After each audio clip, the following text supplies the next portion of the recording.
সবুজ পাহাড়ের বুক চিরে বয়ে চলেছে সাঙ্গু নদী, আর মেঘে ঢাকা পাহাড়ের মাঝখানে দাঁড়িয়ে আছে ব্যতিক্রমধর্মী এক স্থাপনা।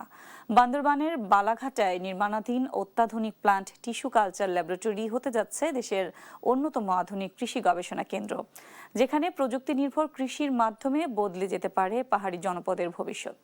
বিস্তারিত তানিয়া আক্তারের প্রতিবেদনে। জীববিজ্ঞানের সবচেয়ে গুরুত্বপূর্ণ অংশ নিউক্লিয়াসের আদলে তৈরি করা হয়েছে এই ভবনটির নকশা।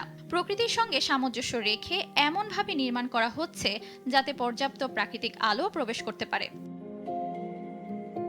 ল্যাব ভবনের ভেতরে থাকছে আধুনিক মিডিয়া প্রস্তুতি রুম, যেখানে উদ্ভিদের বৃদ্ধির জন্য প্রয়োজনীয় উপাদান ও হরমোন মিশ্রিত পুষ্টি মাধ্যম তৈরি করা হবে।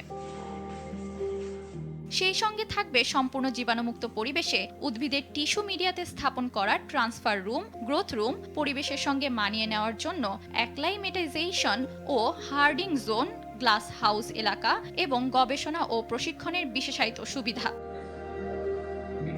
শুধু চারা উৎপাদনই নয়, পাহাড়ি অঞ্চলের উপযোগী নতুন ফসল উদ্ভাবন, রোগ প্রতিরোধ এবং আধুনিক কৃষি প্রযুক্তি নিয়ে গবেষণাও হবে এই কেন্দ্রে। আমাদের glass house, culture room, growth room থেকে শুরু করে টিস্যু কালচারের ব্যবহৃত সকল প্রকার সুযোগ সুবিধা এই একটা বিল্ডিংয়ের মধ্যে সন্নিবেশিত আছে। এই উদ্যোগকে দেশের কৃষি খাতে যুগান্তকারী পদক্ষেপ হিসেবে দেখছেন কৃষি বিজ্ঞানীরা। সেন্টারগুলো পরিপূর্ণ রূপ যখন নিবে, তখন হাজার হাজার লক্ষ লক্ষ চারা এখান থেকে দিতে পারবে। পাহাড়, নদী আর প্রাকৃতির অপার সৌন্দর্যের মাঝে গড়ে ওঠা এই আধুনিক গবেষণা কেন্দ্র শুধু একটি ভবন নয়, এটি ভবিষ্যতের কৃষির নতুন দিগন্ত। তানিয়া আক্তার, নিউজ ডেস্ক, দেশ টিভি।